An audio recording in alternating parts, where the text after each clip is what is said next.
Hey, before we get into today's episode, I'd appreciate if you reach down, hit the subscribe button, check us out on YouTube, our other videos, tell your friends and your peers and your superiors about us. We've got a lot of good information on the site and some information that people have never heard of before. Again, please hit that subscribe button. Team, welcome to another episode of Ask Top, sponsored by MentorMilitary.com. I'm your host, Command Sergeant Major Retired Mark Garrett, and today, by popular request, we're going to do a quarterly counseling for a non-commissioned officer on the new 4856. So without further ado, let's get after this. So what I did was I took the new 4856 and we're going to do a combined approach. We're going to do performance and we're going to do a quarterly counseling.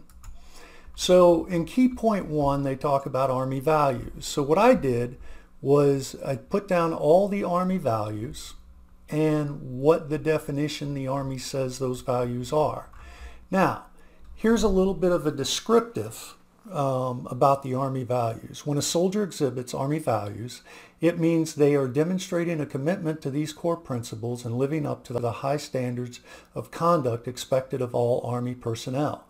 This may include demonstrating loyalty to their unit and fellow soldiers, fulfilling their duties with integrity and professionalism, showing respect for their superiors and subordinates, and exhibiting personal courage in the face of adversity. Now, by documenting exhibited Army values, the leader can provide feedback and guidance on how the soldier can further develop their commitment to these core principles and how they can better integrate these values into their daily actions and decision making. This helps to ensure that the soldiers living up to the Army's high standards of conduct and contributing to the overall effectiveness of the organization. Soldiers do what leaders check. If the soldier knows you will hold them accountable for their behavior, they tend to modify their behavior. So what did I come up with? Here's an example of what I would consider doing with the value statement. Have the soldier share with you the value they believe they uphold the best and why. Have the soldier share with you the value they need to improve upon the most and why. Share with the soldier the value you see them upholding the best and why. Share with them the value you see they need to improve upon and why. Then develop an action plan with goals to help the soldier improve upon the specific value discussed and included in the plan of action. So when we're looking at these values, it's important to work on the value that the soldier believes they're weak on and the value you believe they're weak on. You can also look at something like having them read a chapter in a specific book or look at other literature and examples about values within the military. So next is tactical and technical proficiency. Technical and tactical proficiency refer to the extent to which the soldier has demonstrated proficiency in their technical and tactical skills related to their military occupational specialty. It is an assessment of the soldier's ability to perform their duties and responsibilities effectively and efficiently using the appropriate tactics, techniques, and procedures. This section provides feedback to the soldier on how they can improve their technical and tactical proficiency, including areas where they may need further training or education. It may also recognize soldiers' strengths and achievements in their MOS and provide guidance on how to build on those strengths to further develop their technical and tactical skills. So, my example is, in what areas is the soldier most proficient technically and tactically? In what area does the soldier need improvement upon? So what I came up with was, Sergeant Sharp, I've observed that your tactical proficiency in the area of land navigation is exceptional. As such, I want you to teach a couple of classes to the rest of the platoon during the next 60 days. I will provide you the dates of the training so you can properly prepare. Needs improvement or areas to improve. I've noticed you are struggling with PMCS on our prime movers. As the driver, I need you to be the subject matter expert on the vehicle.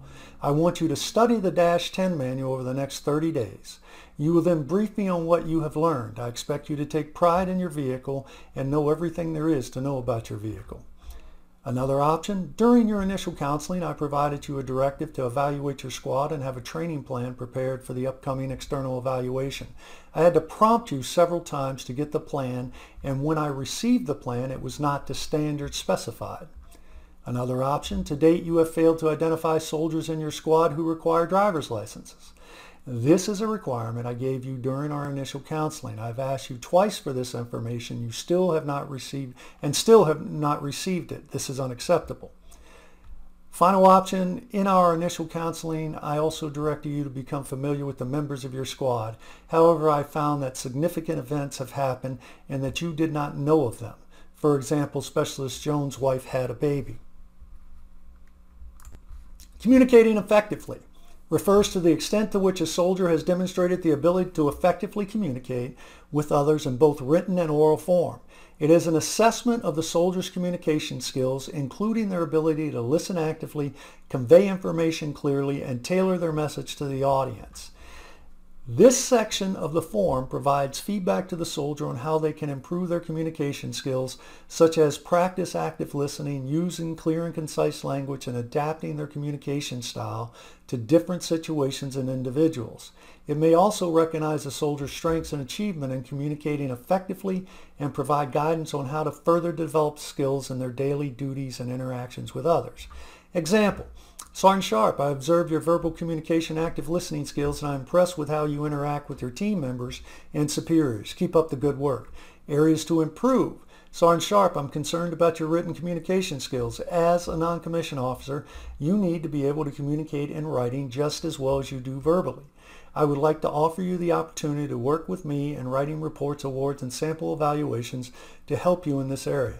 I also strongly recommend you take a college writing course. Exhibited effort in Army counseling refers to the effort that a soldier has demonstrated towards achieving their goal or improving in a particular area. It is typically used to assess a soldier's progress toward meeting the objectives set out in their performance plan or counseling session. This may include completing training, seeking out additional resources or support, or making changes to their behavior or approach. By documenting exhibited effort on the counseling form, the leader is able to track the soldier's progress over time and provide feedback on their performance. This helps ensure the soldier is meeting the standards and expectations set out by the Army and that they are taking the necessary steps to improve and develop their skills. My example, I have communicated my concern that you are placing too much emphasis on personal schooling. It is obvious that your personal education is interfering with your duties and responsibilities. If you do not take action to correct this issue, I will recommend the commander suspend your ability to attend college or consider removing you from this leadership position. Key point 5, exhibited personal discipline, refers to a soldier's ability to demonstrate self-control, adhere to rules and regulations, and maintain professional behavior in all aspects of their life. When a soldier exhibits personal discipline, it means that they are able to follow instructions, meet deadlines, and maintain high standards of conduct, both on and off duty.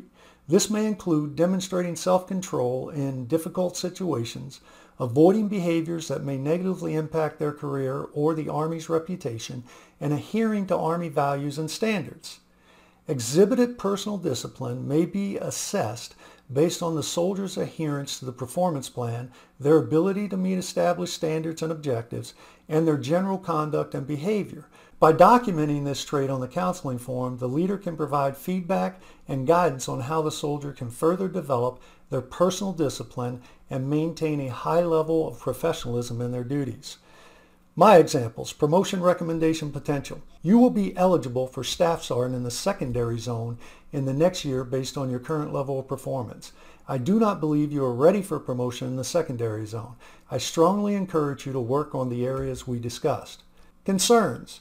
I am currently concerned with your lack of responsiveness in meeting suspense actions. Your actions lead me to believe that you may have difficulty with time management, specifically with prioritizing tasks. If you have any problems, you need to seek resolution immediately. I am available if you wish to discuss these issues. Contributing to the team.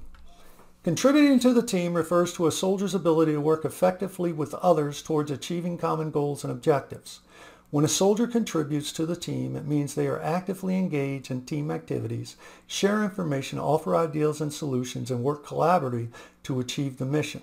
This may include taking on additional responsibilities when needed, supporting team members when they need help, and communicating effectively with others to ensure a common understanding of tasks and expectations. Contributing to the team may be assessed based on the soldier's ability to work with others, their willingness to offer help and support to their team members, and their general level of engagement in team activities. By documenting this trait on the counseling form, the leader can provide feedback and guidance on how the soldier can further develop their abilities to contribute to the team and work effectively with others, which is a critical component of success in the Army. Now, my examples are: ensure you and your team are prepared for your part in the following upcoming activities: 15 April Class A inspection with payday activities, 2022 April Unit FTX, 15 April 25-mile foot march, 16 April training holiday, no DUIs, or day of no scheduled activities. Safety reminder: underage drinking. You have several soldiers that are not of legal drinking age. Ensure these individuals receive guidance from you, as we have seen a rash of underage drinking issues in the past 2 months within the battalion. Also ensure that your soldiers of legal age understand they are not to purchase alcohol for soldiers who are underage. In addition, if you observe someone underage drinking, you are required to report it. Ensure your soldiers receive a safety briefing each Friday and prior to every long weekend. Ensure they have your contact information. Ensure all your soldiers' POVs have been inspected in accordance with unit POV checklists. And we are due 1 June to deploy to blank. Exhibited fitness and military bearing and appearance. Exhibited fitness, military bearing, and appearance refers to a soldier's physical readiness, professionalism, and adherence to military grooming and appearance standards. It covers the soldier's ability to maintain physical fitness standards, wear the uniform properly, display proper military customs and courtesies, and maintain personal hygiene. Areas you should sustain. Your squad did good during the unannounced billet inspection. On average, your squad does an excellent job during in-ranks inspection. Specialist Jones could use some assistance in this area. I have observed you assisting one of your peers in preparing for the upcoming NCO the Quarter Board. This shows that you care about your fellow soldiers. Continue to help others. Balance personal and work obligations. I am concerned that you are not placing enough effort into becoming a well-rounded NCO. You appear to be more concerned with after-duty activities. I strongly encourage you to become more engaged in your duties and responsibilities as a non-commissioned officer. Should you choose to continue your current level of performance, I will institute corrective training after hours to address the issues. Plan of action. The plan of action on the counseling statement refers to specific steps or actions that a leader and soldier will take to address the issues discussed during the counseling session. The plan of action should be a collaborative effort between the leader and soldier and should include clear and measurable goals, timelines for completion, and responsibilities for both the leader and soldier. The plan of action is intended to provide a roadmap for the soldier's improvement and to hold both the soldier and the leader accountable for making progress towards the goal.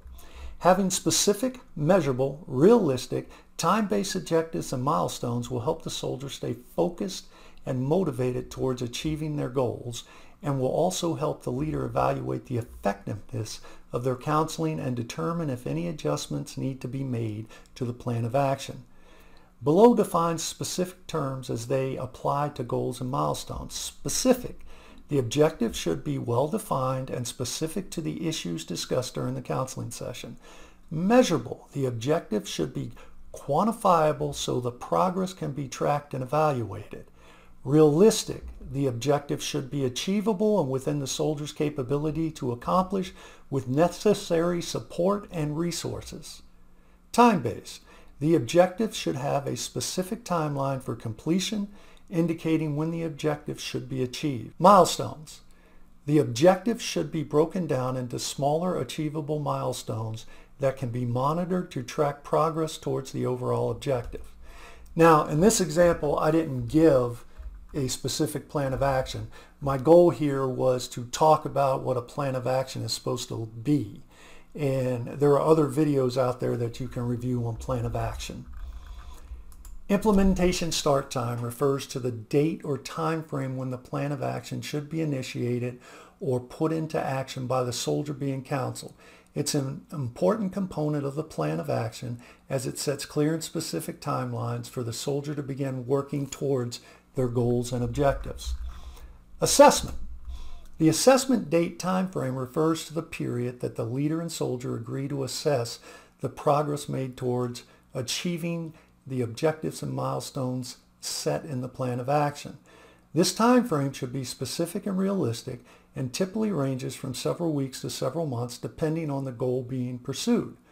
For example, if the soldier is working on improving their physical fitness, the assessment time frame might be set for 3 months in the future to allow for significant time to see improvements.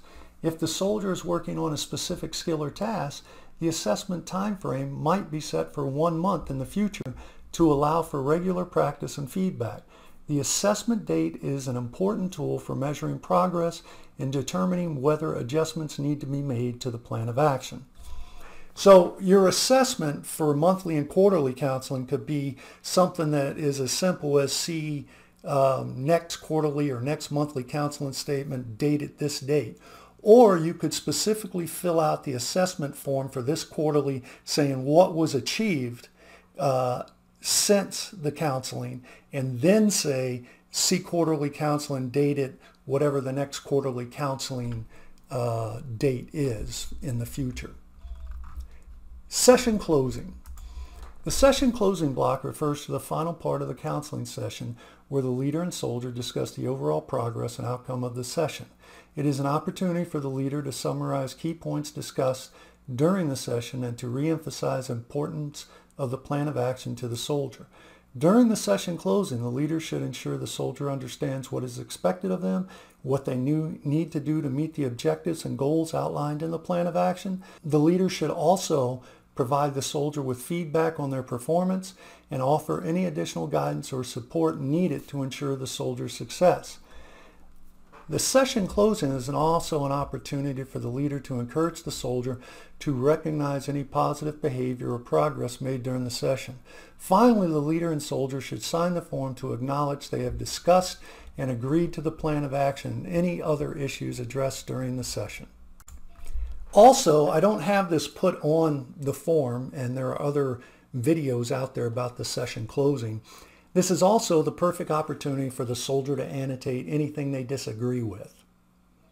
And it's important if they disagree with something that they put down their disagreements and annotate specifics of why they disagree. So that if this form goes forward to the platoon sergeant, first sergeant, or anybody else in the senior leadership chain, both sides of the story are told on the form.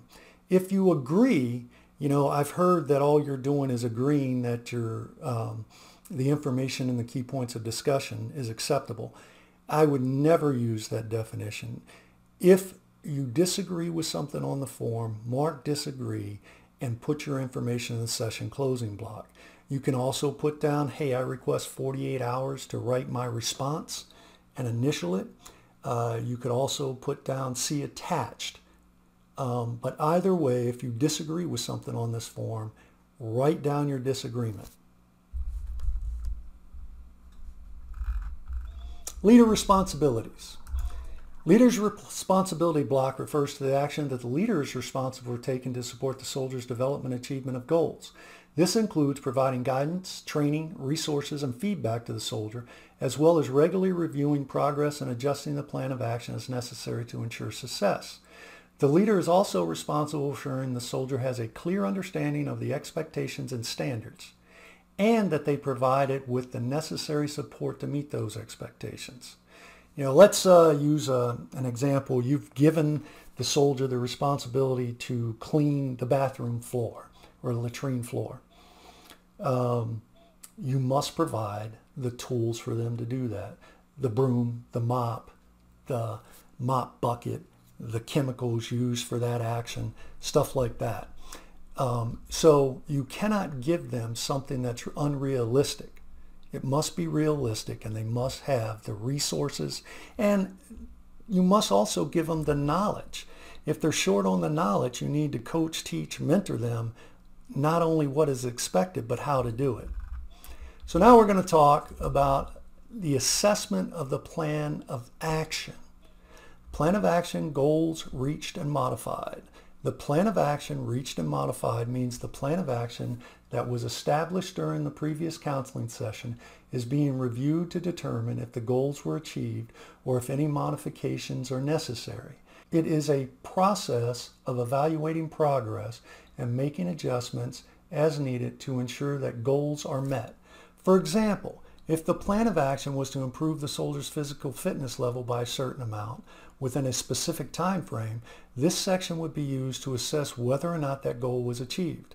If the goal was not achieved, modifications may be made to the plan of action, such as adjusting the physical fitness program or increasing the frequency of workouts. Further follow-up necessary means that the leader needs to continue to monitor the soldier's progress in achieving the goals and objectives set in the plan of action. It may also mean that additional counseling sessions may be required to address any issues or obstacles that arrive during the implementation of the plan. The leader should schedule follow-up sessions with the soldier to ensure that they are staying on track and making progress towards their goals. Now, this further follow-up necessary and this part of the assessment, if it was me, if it's a quarterly counseling, you could go one of two ways. You could, as I said, you could write down the things they achieved, the things they still need to work on, and then say, see quarterly counseling, date it, whatever the next one is in the future. Or you could just put, see quarterly counseling, date it, whatever time in the future. Same thing goes here with further follow-up necessary. And the reason why I say that is because both of these you can continue to write on the same form, and that form can get rather lengthy. But either way you do it is acceptable. To me, it's easier to track if both of these say, see quarterly counseling, dated whatever date in the future, and then you turn around and you say what they've done well, what they need to improve upon, and you modify the plan of action on the next quarterly counseling statement. Now, that's just my personal opinion. So that basically concludes the class for today. But this is a rather lengthy form, and you have to decide how you fill these things out. Let's go back real quick. So when you're doing this quarterly counseling, you're going to be talking about values, tactical proficiency. Those are easy to talk about, in my opinion. Communicated effectively, fairly easy. Exhibited effort is something new. So you need to think about this and look at the definitions we talked about, the examples we gave, and just think about exhibited effort. What are they trying to achieve, and have they achieved it? Exhibited personal discipline. Think about that. Are they wearing their uniforms correctly? Did they lose control when a certain issue came up? Contributing to the team should be easy. You should be able to discern those that are helping others and those that are kind of standoffish or knowledge is power. Exhibited fitness, military bearing, and appearance should be easy. Balancing workload and personal obligations. The plan of action, you guys have worked on plan of actions most of you for a good while, so read the specifics and then create your plan of action. There are also other videos on plans of action. Implementation start time usually, in my opinion, is going to start immediately. Now, where we talk about here doing a physical fitness test, Yeah, your date might be in 3 months in the future, but you're going to have milestones that say we're going to start immediately and we're going to do an assessment right now. And then 2 weeks from now, we're going to do another assessment. And every 2 weeks, we're going to do an assessment and look for your progress.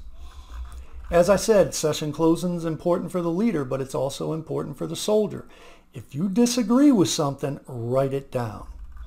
Leaders' responsibilities. Hey, you need to put down your responsibilities that you are responsible for, providing the resources, providing the oversight, providing any information the soldier needs to fulfill their plan of action. Assessment, we've talked about that. We beat that up. And further follow-up necessary, we beat that up pretty good. So if you have any questions, feel free to reach out in the comments, ask the questions. And also, if you have ideas, suggestions, comments, hey, please reach out and talk to us. And we'll try and get you a video set up rather quickly. Until next time, stay safe and stay healthy.